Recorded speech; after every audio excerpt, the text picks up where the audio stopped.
August 25th, 9:50 a.m. District Court, Defense Lobby. Number 2. Okay. Alright, I can't wait to get started. But unfortunately, Mr. Brooks, it won't be that exciting. All you're really going to be doing is waiting by the bench for a few hours. I know! Well, whatever floats your boat, I guess. I think they're about ready for us, Nick. Maya, you look awful. You look like you didn't get a wink of sleep last night. I know, I didn't. Really? Why not? I stayed out browsing AF. You did? Was this related to the case? At first it was. But then I realized I had spent 8 hours online and gotten nothing accomplished. Well, that'll happen. Just remember in the future that there's such a thing as moderation. I know! It happened to me 6 times! Wrong kind of moderation, Maya. I'm sorry if I fall asleep during the trial today. Please don't. I have a feeling Williamson wouldn't take too kindly to that.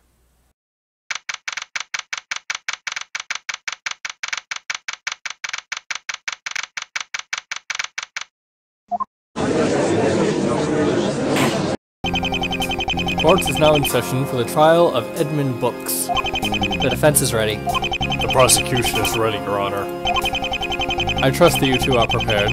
Let's see your opening statements. Your Honor, the victim was one Walter Webb. He was reported shot in his bedroom early in the night. The defendant was the one accused. We have a witness who saw the crime. But sadly, there is very little in the way of evidence this time.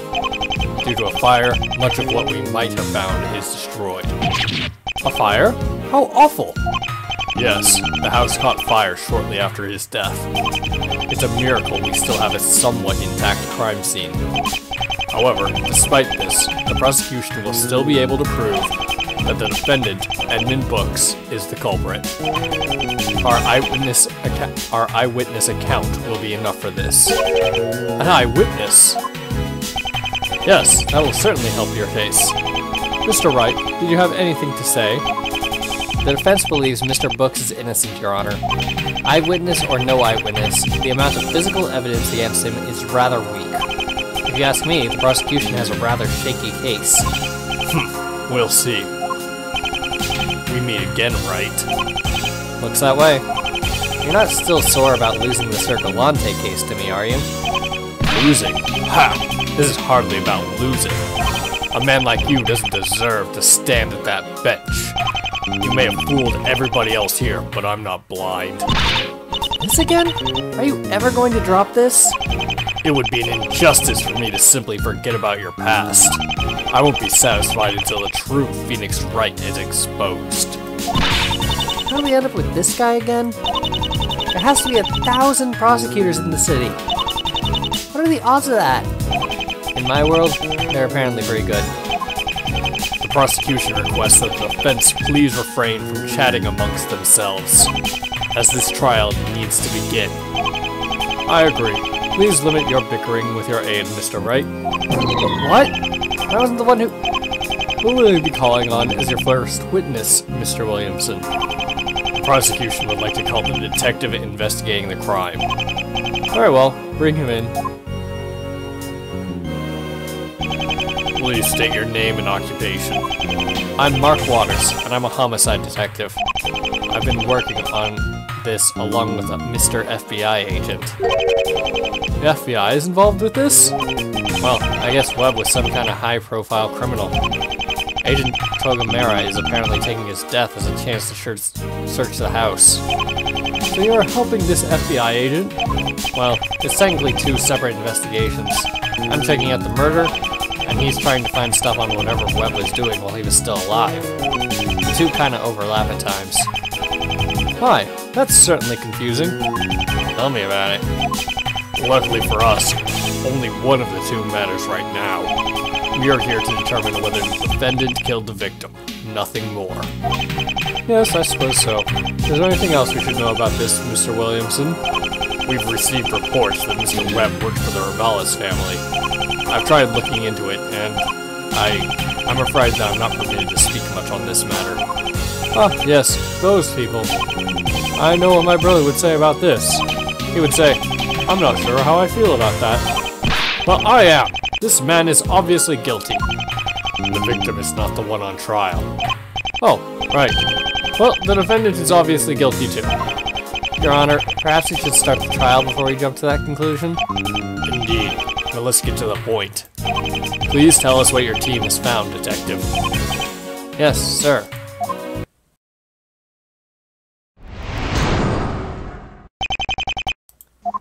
The victim was shot in his bedroom. After that, the killer set fire to his place before escaping. We got lots of calls about the fire. The building is still intact, but now all our evidence is destroyed. We still don't know much, but I believe that any questions we have can be cleared up in the cross-examination. Mr. Wright, please begin. Yes, Your Honor.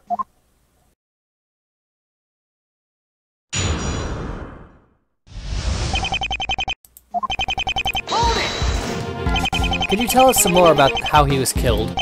Not much else to say. You shoot a guy in the face, he tends to die, right? Well, yeah, I guess. Come on, Waters, don't be like this. How far was the killer from the victim? It couldn't have been much more than a few yards. There were gunpowder burns around the wound, and besides, it's not like that room's too big to begin with. So the killer had to have been in the same room with him. What happened next? How extensive is the damage?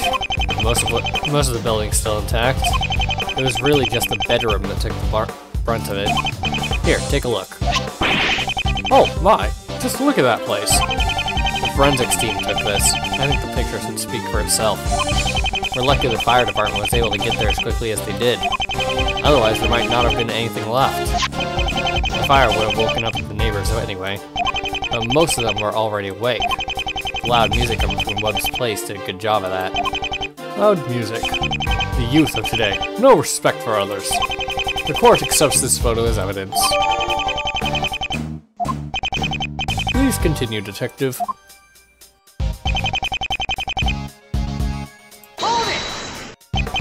What did people say about it?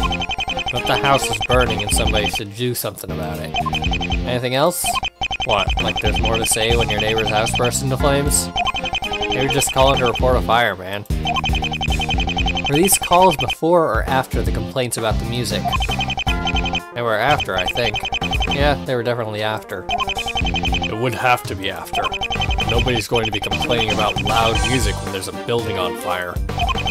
Did you get any other phone calls besides the ones about the fire? Yeah, we did get one more. Somebody called in and said that Webb had been killed. That must have been from Little Miss Nameless. We kept a transcript of the call. It's all in there if you need to know more. Thank you, Detective. I'd like you to update your testimony with this information. Got it.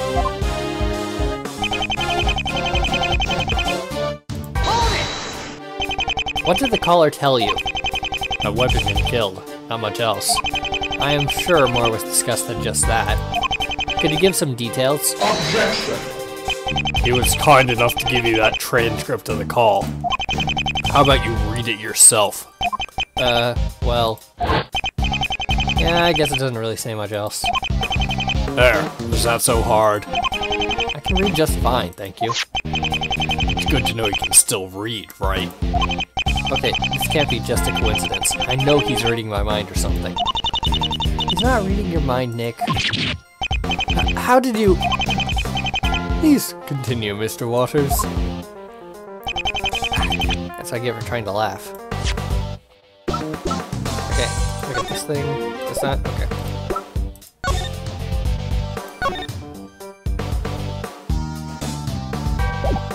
Might have seen me, huh?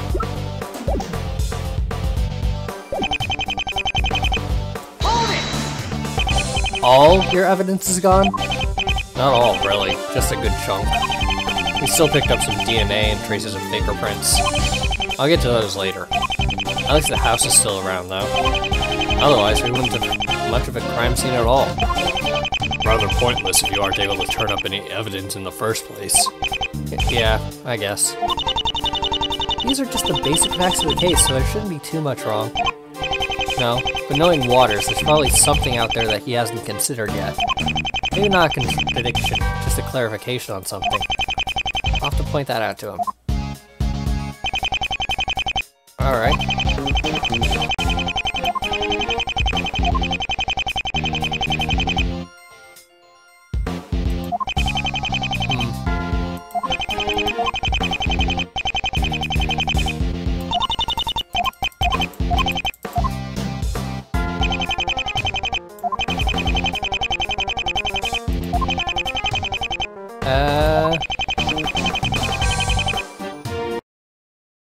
Alright, this one is the one that got added to the testimony, so this is probably what stuff gets presented to.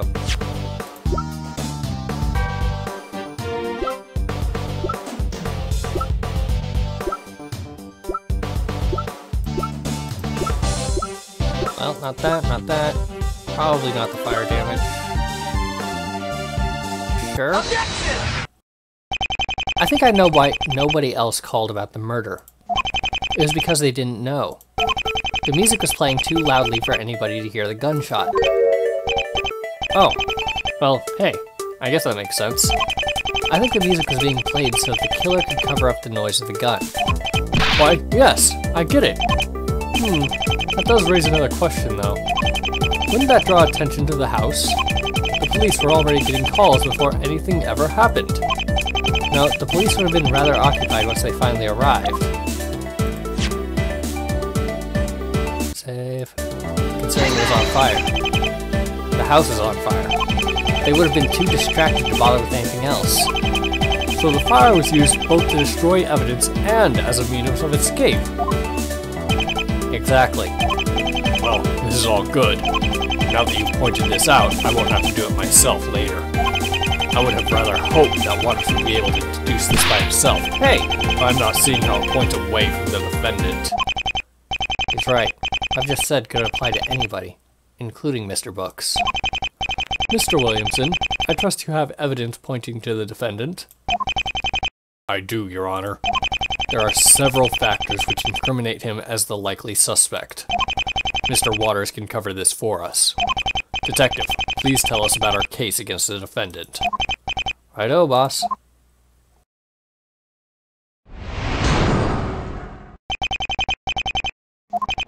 The defendant and the victim knew each other very well. Books had a falling out with the victim recently. That's the motive. We found traces of his DNA in the house. He was also the only guy who ever visited Webb's home. To top it all off, he doesn't really have an alibi. I see. So there's both a motive and an opportunity. Isn't looking good for the defense. No, it isn't. Fortunately for me, none of it is actually solid evidence. Still, I'm going to have to find a way around it.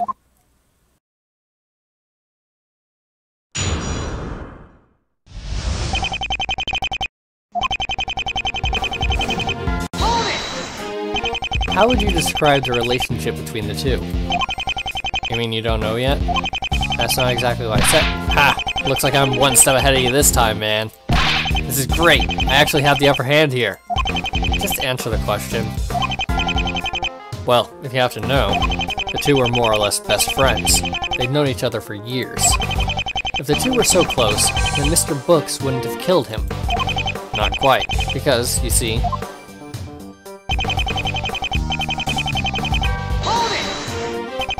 What can you tell me about this argument? The two got into some sort of fight about a week ago.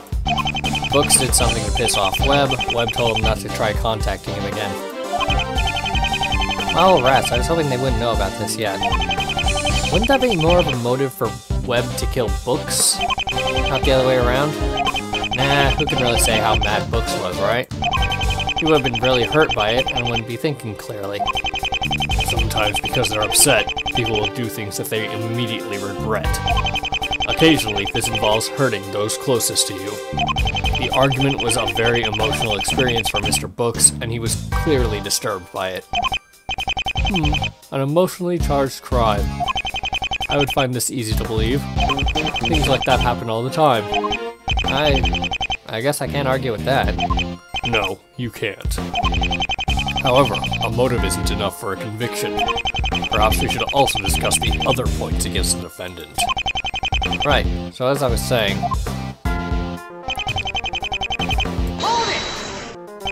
I thought you said all the evidence had been destroyed. Well, I didn't mean all of it, just most. And a little bit that wasn't just happens to incriminate my client. The fire didn't spread to the whole building, so it's not like it got rid of everything. Brooks' fingerprints and DNA were all over the place. So you see, that proves he was there. They were friends, of course he'd been there before. Wait for that, man. Oh no, here it comes.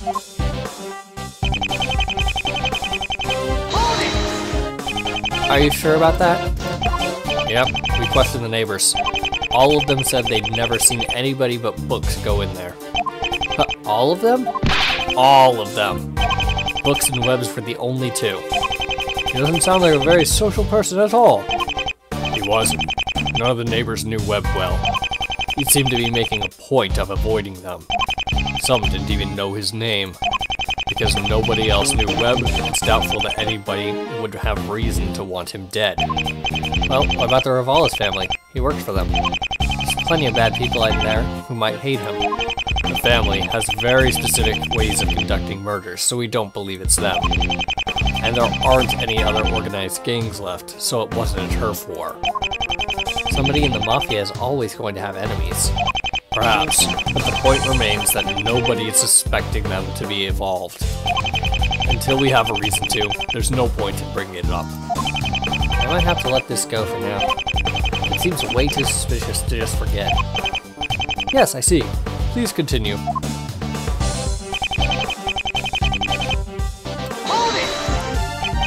No alibi? Nope. All he could tell us was, I was at home. Books lives alone, so, you know. Nobody can confirm that he was actually there. Yep. A lack of an alibi doesn't automatically prove him guilty. It certainly isn't helping me here. I hope there'll be some way around this. The case isn't as strong this time. It really isn't. That's the problem. I'm not seeing any holes here. There isn't much being presented, so there isn't much for me to object to. Well, I suppose that's good for us. Kind of. As you can see, there are plenty of reasons to suspect the defendant. I suppose so. It's not the strongest case I've heard, but it does seem to point to him. You know, all these points are fine, but there still hasn't been anything solid. It's all circumstantial evidence you have against him. Heh. That's where you're wrong, man. Detective, do you have some definitive proof that the defendant was the killer? Oh, you bet we do. We got an eyewitness. She saw the whole thing happen. This will certainly add to the prosecution's case. Let's hear from her. Well, please state your name and occupation. Here it comes. I'm finally going to learn it. I'm a regular user on AF.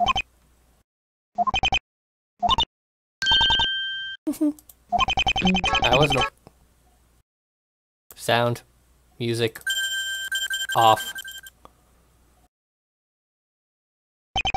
I wasn't aware that internet junkie was a career. That was neither your name nor your occupation. So? What? I'm a witness. I saw the crime. I'm testifying about it. Isn't that all you need to know? I'm sorry, but no. Name and occupation, please. Neither of those are important to the current situation. You were much more cooperative in the interrogation yesterday. Let's be reasonable. Name and occupation. Let's see. Nah. What? Miss, I'm going to have to ask you to... Mr. Williamson, are you alright? Name and occupation, now! Wow, this guy's scary when he's angry. Well, if you must know, I'm a university student. Thank you. And now you're You know what? Never mind. Wow, he's giving up that easily? Sometimes it's just not worth the effort. The prosecutor guy is right. I did see it. I'm your decisive witness. Well, I think we should hear about what you saw. Okay, Mr. Judge, here you go.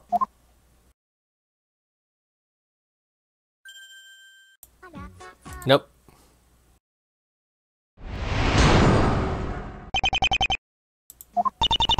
I was up late that night.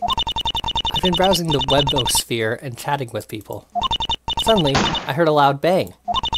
I turned to the window and saw him standing over there over Mr. Webb. Oh my. I'm sorry you had to see that. It must have been a very traumatizing experience for you. Yeah, I'm all distraught and stuff, she says without a hint of emotion in her voice. If you don't mind, I would like to start The cross-examination? Yeah, I've got you covered there. I beg your pardon? You're gonna have Mr. Wright ask me some questions, right? As an avid member of AF, I know exactly how this works. I know what I'm doing. Right. You seem to already have a handle on how the court works. You might say that. Well, perhaps that will make things easier for us. I sincerely doubt that, Your Honor. You may begin.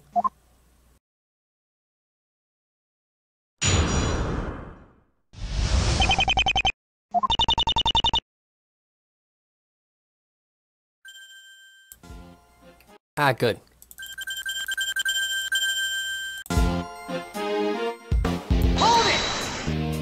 How late? It had to have been about 3:30. Somewhere around there. Give or take an hour or two. That's quite a time frame. Well, I don't really remember the exact details. I wasn't paying attention to the clock. 3:30 is a good enough estimate.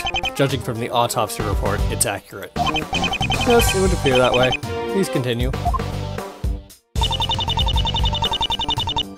Wait, what does the autopsy actually say? Okay.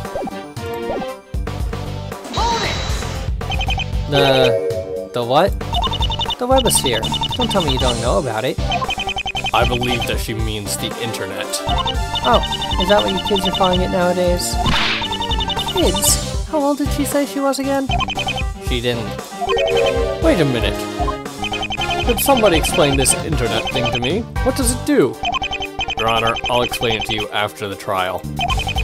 We have better things to be discussing right now. So anyway, as I was saying...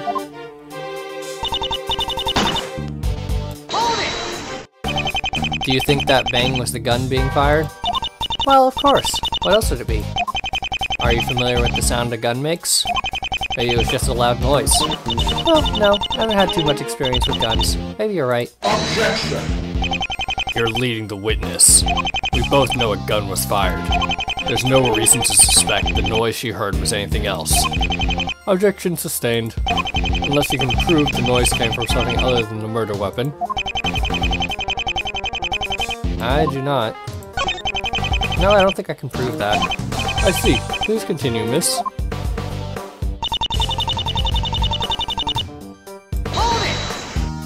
By him, you mean my client Edmund Books? Uh-huh, that's the man. I've seen him go into Mr. Webb's house before. I can recognize him. This can't be right. Mr. Books said he was in a completely different part of the city when it happened. Did she really see somebody else? Or is she just making this all up? Hope I'm not making things too difficult for you, Mr. Wright. Not really. Not yet, at least. Okay, if you're ever having trouble, just let me know. I can try and make things easier next time. Somehow she's managing to sound both polite and condescending at the same time.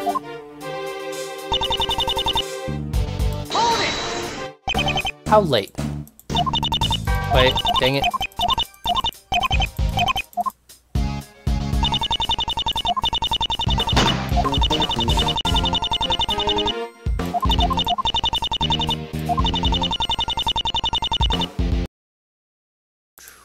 Save.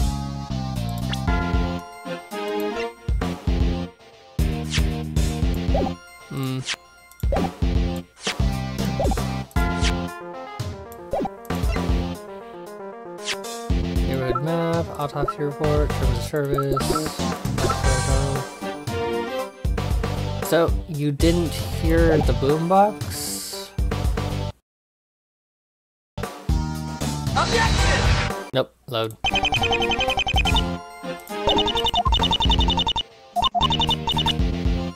Objection! There we go. You didn't hear a gunshot? You sure about that? I'm positive. We just discussed this with Waters, actually. The music playing in the victim's house was too loud for anybody to hear the gunshot.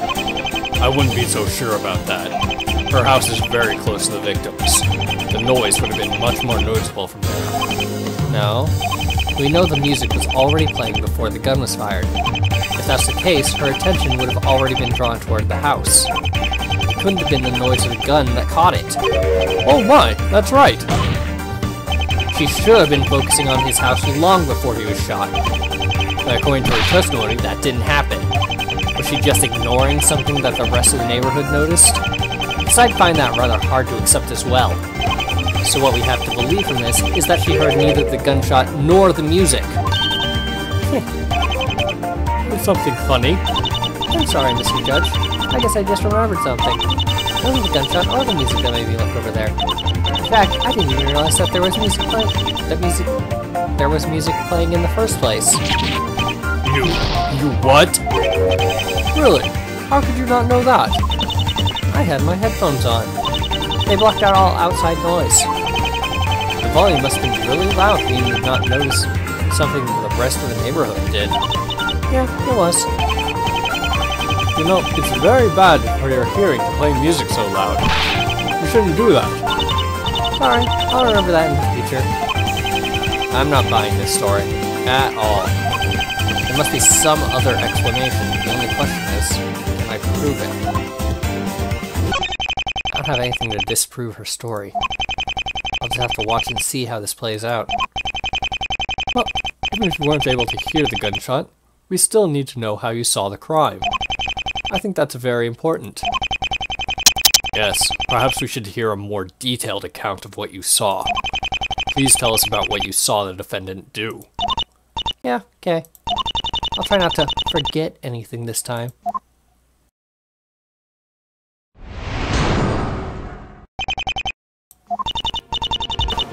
As I said, I was surfing the net on my laptop.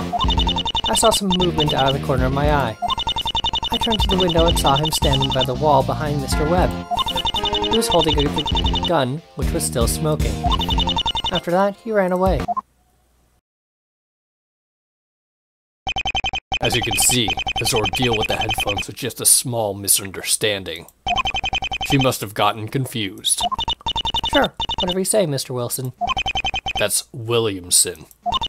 Oh, isn't that what I said? Let's just start the cross-examination. And please try not to mix things up again. Don't worry, I would never dream of upsetting you, Mr. Wilson. Here goes round 2, I guess.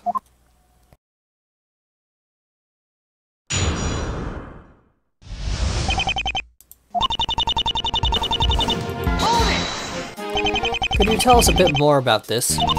What, about me browsing online messaging boards? Yes, I'd like to hear all about that. Objection! This is completely irrelevant. What she was doing online has absolutely nothing to do with the murder. We don't need to hear about it. And I'm sure that we don't want to either. Sustained. Although I am curious to know what you were doing with a net on the top of your lap. Well, that's actually a very interesting story, Mr. Judge. I'm sure it is. Save it for after the trial. Well, if you insist.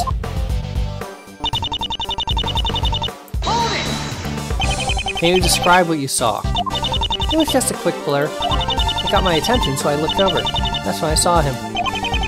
Where were you when this happened? In my house. I'm going to have to pry every single answer out of you, aren't I? Sorry. Perhaps you'd care to answer his question properly? Well, you see, we have this window in the living room on our main floor. It gives a good view of Mr. Webb's house. So she was in the living room? That's what she said, at least. Witness, please update your testimony. As you wish, Mr. Judge.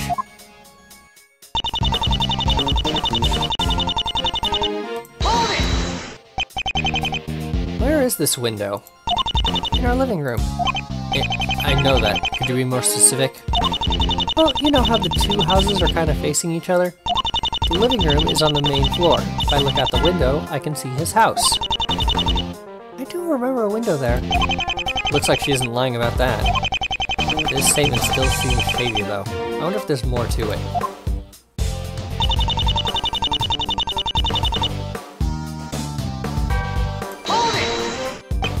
Are you sure it was my client? Are you sure it wasn't? Damn it. Was there anybody else in the room with them? Not that I saw. So there's still a possibility. I didn't see anybody else. But that's not what I asked. Even if there was another person, it wouldn't matter. Isn't that correct? Yep, Mr. Webb was still dead. So he was already dead when she looked over.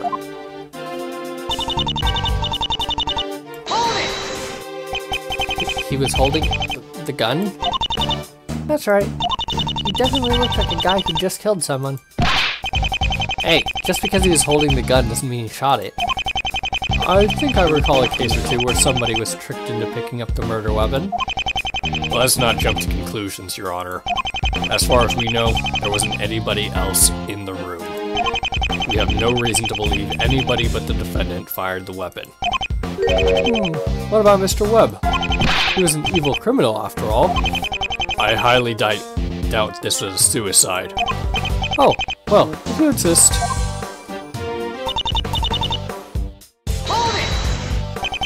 Where did he run to? Just away. You know what I mean? I guess I do. Not much else to say here. Do you remember which direction? Away. The prosecution's case is resting almost entirely on her testimony. There has to be some way to take it down. Well, we already know she isn't exactly trustworthy. Just keep showing that she's a dirty liar and there's no way the jury will believe her. There's a blatant lie hidden somewhere in this testimony. Gotta find it. Well, first thing I think of is... fire. Objection! I guess not.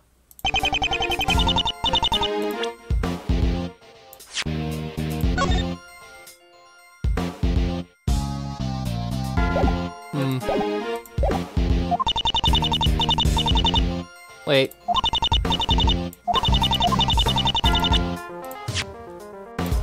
Okay, if I remember correctly, going in the door, the stairs were on the right to put his room up in this area, and the neighbor over here.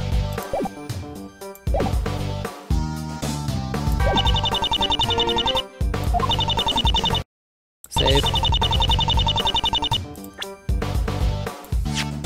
Objection! That thing, my 8-year-old granddaughter could draw better than that. Well, artistry isn't one of my client's high points, but I think this picture does show us something very important. And that's that she couldn't have seen the murder. This little doodle, despite all its faults, is a fairly accurate representation of the layout of Upper Middle Street. From where she was, our witness couldn't have looked into his bedroom. Just a second, Mr. Wright. Wouldn't that map prove her right? It clearly shows that the two windows are facing each other. Actually, Your Honor, you're looking at this the wrong way. On this piece of paper, that might have been the case. However, this crime did not take place in 2 dimensions. The victim's bedroom was on the 2nd story. Her living room was on the ground floor. From that angle, it would be rather hard to see anything, especially if the killer was standing by the wall, as she says he was. Oh my, that's right. From the ground floor, it's impossible that she saw the crime take place. At the very most, she would have seen the victim dying. Definitely not the person who shot him. I don't see how she could be making an accusation to anybody. Miss, your entire testimony is resting on you knowing it was the defendant. If you were in your living room, then you wouldn't be able to see him. But, yeah, I guess so. How can you admit that so casually? Well, I said there was a window there. I never said I was in that room. But, why would you even mention it then? Witness, that testimony was a bit misleading, don't you think? Was it? Sorry. This all could have been avoided if you had been more clear. We'll have no more of that. From now on, I want you to not put in anything like that again. Okay, sure. You weren't in your living room, so where were you? I was up in my bedroom on the second floor. There's another window facing that direction. I see. This is ridiculous. Are we really going to continue this testimony? Teehee. Mr. Williamson, your witness's actions have been rather questionable. Just from this, I can only imagine that she might end up hurting your case. Do you wish for us to continue with her? Your Honor, the prosecution requests a recess. What for? Just give me 30 minutes. We can have this cleared up by then. Oh, So you do have evidence to back up her claim? I do. I stand by her statement that she witnessed the murder. What room she was in at the time is irrelevant. As irritating as she may be, she remains the prosecution's witness. I trust what she has to say. how can you trust her? It's a prosecutor's duty to trust his witnesses. Even if you don't agree with me, I believe you can at least respect that. I guess I can't fault him for that. It's the same way with me and the defendant, after all. Well, we will have a brief recess. Court shall resume in half an hour. And that seems like a good place to cut it.